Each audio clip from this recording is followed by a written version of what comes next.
Peggy 18.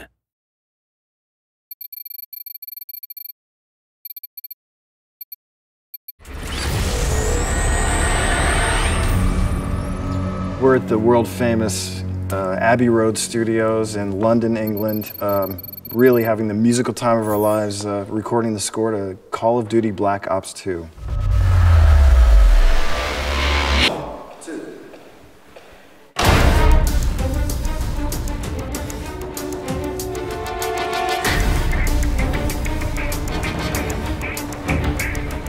The amazing thing about Abbey Road is its history. You know, the Beatles recorded most of their catalog here. We're just so privileged to be recording Call of Duty in the same room as Star Wars, frankly. When I learned I won the audition, I think I jumped up and down about 50 times. It was an unbelievable feeling.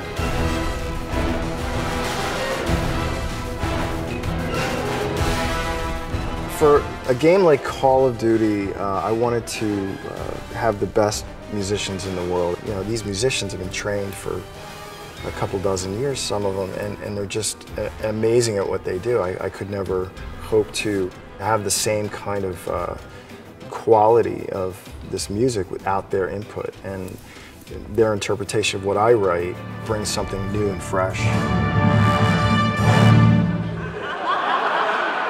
It's an honor to work with Jack. He brings a skill set to the project that I think is unique to him as a composer, where he's able to take orchestral score like we're recording here today and mix it with other pieces of music that he's written that are more electronic, and creating what is a very unique sound. Robots. Whole unmanned armies, and no one ever asks.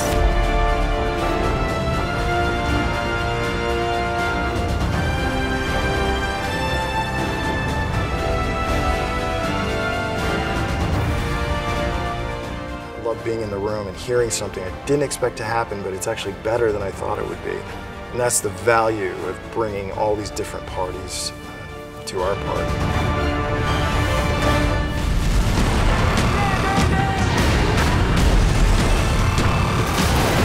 The game is set in two different time periods. One's in the future and one's in the 80s, back sort of in the Cold War. So we wanted to have two different musical directions for each time period.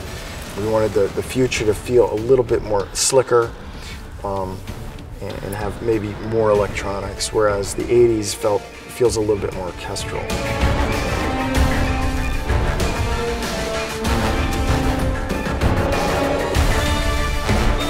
I think my favorite part of writing music for video games is that there's so much creativity. People are interested in what's new, and coming up with new sounds is part of the fun.